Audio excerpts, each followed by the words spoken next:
Hallo. Hola. Oh, hallo. Beaucoup de gens ne le savent pas. Je vais la semaine prochaine partir en voyage dans différents pays pour une durée indéterminée. Donc je me suis dit que ce serait une bonne idée de ce que je prends avec moi parce que je vais partir juste avec un sac à dos. Un seul sac à dos sur mon dos. Les choses essentielles que je prends avec moi, je considère vraiment comme indispensables et qui vont m'aider au cours du voyage. Première chose à savoir, c'est quel type de sac je prends. Ce sac... Oh, pousse-toi! Ce sac que j'ai pris quand je suis allée à Bali est vraiment... Je dirais le meilleur sac, enfin j'ai pas essayé tous les sacs du monde, vous voyez. Il est vraiment résistant, il y a plein de compartiments. Je pense que ça sera toujours ce sac là que je prendrai. Quand on va dans l'avion, on n'est pas obligé de payer en plus. Vous pouvez prendre ça dans la cabine sans problème. Enfin sans problème, j'ai quand même stressé pas mal pour... Enfin j'avais peur qu'on me dise quelque chose mais tout s'est bien passé, tout s'est bien passé. Depuis quelques temps, je m'intéresse vraiment pas mal au minimalisme. Je trouve que c'est vraiment super intéressant de prendre l'essentiel, avoir l'essentiel sur nous et pas se trimballer avec des trucs qui ne servent pas. Sachant également, et heureusement que quand on est à l'étranger, il est toujours possible, s'il nous manque quelque chose, de l'acheter dans le pays où nous sommes. Alléluia! Voilà, donc sans plus tarder, je vais vous montrer la première chose que je prends. Et je prends cette chose lors de tous mes voyages parce que je pense que c'est vraiment, vraiment important. Et cette chose, c'est la planta verde. Si. Je vais prendre celle-ci parce que lorsque je vais voyager dans l'avion, eh bien ça va prendre des heures et des heures et des heures et je ne pourrai pas, sauf indication contraire, sortir de l'avion pour prendre l'air. Donc je vais un peu étouffer, mais vu que je prends cette plante magique, elle va non seulement me tenir compagnie, de me balader un peu dans la forêt, l'ambiance sera là grâce à cette plante. Voilà, je pourrais parler avec elle si jamais la personne à côté de moi n'a pas envie de parler avec moi. C'est vraiment quelque chose de super important d'avoir quelque chose à qui parler et voilà, d'avoir un peu de nature toujours autour de soi. Donc voilà, pour la première chose. Ce que j'ai remarqué pas mal en fait quand je voyageais, c'est que la plupart des gens sont peu originaux dans le sens où, ok, ils portent des lunettes de soleil, ça je comprends, je conçois tout à fait parce que, par exemple au Pérou, je sais que le soleil est extrêmement fort et ça défonce les yeux, je veux dire, ça peut vraiment t'aveugler. Et donc je comprends qu'on utilise ces petites lunettes de soleil pour protéger les yeux. Et comme ça, quand tu regardes des gens et tout, tu peux les épier discrètement. Mais ça, c'est que secondaire. Donc les lunettes de soleil, je le disais, c'est vraiment une super bonne idée. Par contre, j'ai toujours eu du mal à comprendre pourquoi les gens prenaient des casquettes et des chapeaux. Vive l'originalité, c'est juste pas possible, quoi. Enfin, ils sont tous pareils, c'est vraiment les gens se copier les uns les autres et je trouve ça vraiment naze. Donc moi ce que je fais en voyage, je fais autre chose au lieu de porter les chapeaux, les bonnets, les casquettes, c'est dépassé vraiment. Je prends cette petite couronne que ma soeur m'a faite pour mon anniversaire. Bon, elle est un peu petite, il faudra l'ajuster avant la semaine prochaine, mais c'est quelque chose que je porte et voilà, ce niveau style, je pense que je suis bien. Et voilà, c'est une petite couronne tout à fait sympathique. Ah oui, des fois, si je veux crier, par exemple, je suis paumée dans la neige, en montagne, je sais pas. C'est toujours très pratique, tu peux hurler comme ça et ça fait que les gens t'entendent mieux. Donc c'est vraiment pas mal. Puis petite référence à Game of Thrones, ce qui est tout à fait parfait. Ensuite, ce qui peut arriver, c'est en voyage, qu'on tombe malade. Personnellement, ça ne m'arrive jamais, mais je sais que je suis quelqu'un de super prévoyant et donc je prends toujours ça aussi lors de mes voyages. Donc il s'agit d'un paquet de mouchoirs. Bon là c'est une marque, voilà, je ne fais pas de pub pour cette entreprise, vous voyez. Mais voilà, voici le format de mouchoir que je prends. C'est vraiment pratique, notamment dans l'avion, dans le bus, dans le tuk-tuk, enfin peu importe. Vous avez juste à faire comme ça et à vous moucher, c'est vraiment méga pratique. Ça prend pas énormément de place, je trouve, dans le sac à dos. Donc c'est ce que je prends. Par rapport au pays où on va, des fois on n'a pas de planning en fait, on vit un peu au jour le jour.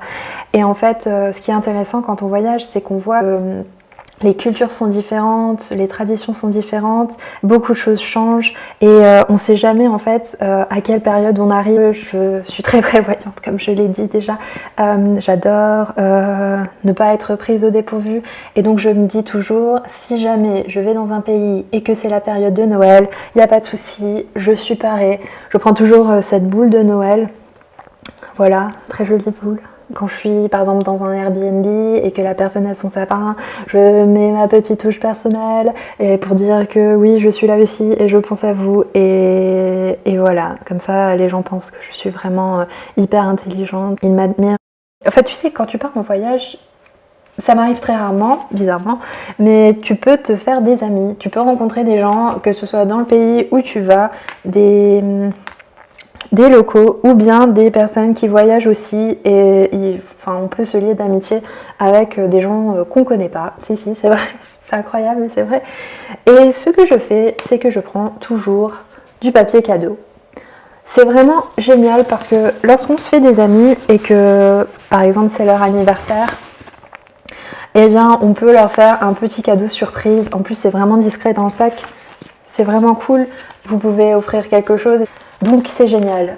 En plus, en prenant ça, deuxième avantage, tu peux t'en servir comme arme. Et oui, quand tu voyages, tu peux aussi rencontrer des espèces de petits cons qui te font chier et qui veulent te voler des trucs. Et bien, avec cette chose, tu peux t'en débarrasser très facilement. Un gros coup sur la tête et la personne est assommée à vie peut-être. Parfois, quand on a de la chance et un peu d'argent, on peut aller dans des hôtels ou dans des Airbnb ou en fait dans la chambre, mon micro, une télé. Donc ça, c'est vraiment top. Mais si vous allez dans un hôtel vraiment cher, si vous allez dans un hôtel vraiment cher et qu'il y a la télé, mais il manque la télécommande, je vous conseille de prendre la télécommande de chez vous. C'est vraiment pratique parce que pour changer de chaîne comme ça, vous n'êtes pas obligé de vous lever à chaque fois. Je veux dire, c'est vraiment pénible. On marche vraiment assez pour visiter, pour explorer. Et donc, quand on est dans la chambre d'hôtel et s'il y a un problème avec la télécommande, vous êtes paré, vous ramenez la télécommande de chez vous, vous mettez des pieds. Comme ça, vous êtes tranquille. Je sais que quand j'étais en vacances en Europe par exemple, ce que j'adore faire c'est écouter des chansons françaises dans un pays qui est absolument pas français. C'est quelque chose que j'adore faire, genre écouter du MC Solar en Grèce, écouter les Minicums au Pérou, je veux dire, c'est un truc que j'adore. Je prends très souvent ce coffret magique avec les CD, donc de différents artistes des années 80. D'ailleurs il me manque un CD et il faut absolument que je le retrouve avant mon départ. Ils sont vraiment gays, voilà. Et puis c'est coloré comme ça dans mon sac. Je peux le montrer aux gens, je peux leur prêter un peu le CD pour qu'ils découvrent les chansons en toute simplicité. Les gens vont dire mais tu prends déjà une plante et tout, mais c'est vrai que ça m'arrive souvent vu que je voyage toute seule la plupart du temps parce que les gens me saoulent et je ne veux pas qu'on m'emmerde quand je suis en voyage. Je prends donc ma plante verte qui me sert d'amie en fait, et voilà d'éléments naturels dans mon environnement, selon où je suis, si je peux pas sortir par exemple. Bref, mais je prends aussi cette chose qui est un peu lourde, mais je regrette jamais de la prendre. C'est ça, c'est ce petit canard très coquet que je prends à chaque fois et qui me rend de très bonne humeur. Donc je prends cette chose qui est un peu lourde dans le sac mais pas énormément non plus.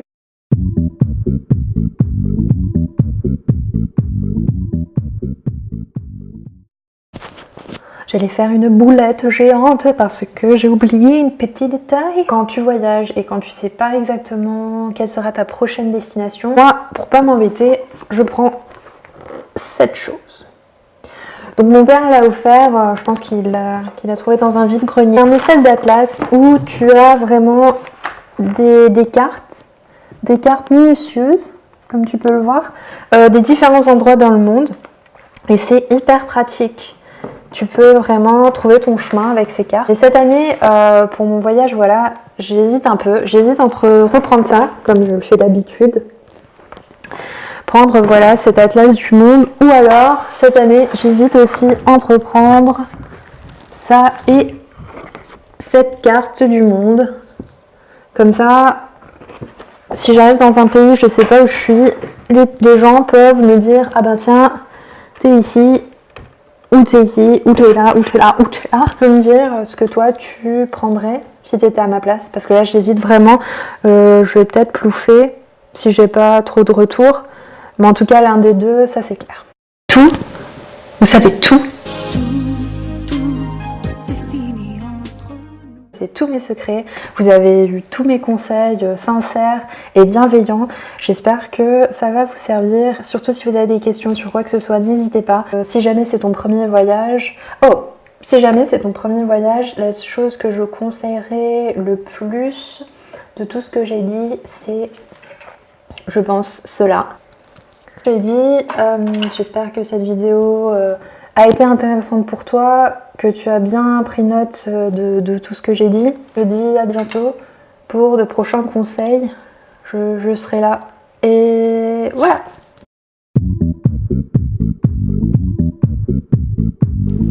Cześć, witam, dzień dobry, hej, pa, do usłyszenia, cześć. Hasta luego. Je suis fatiguée. Cette vidéo m'a fatiguée.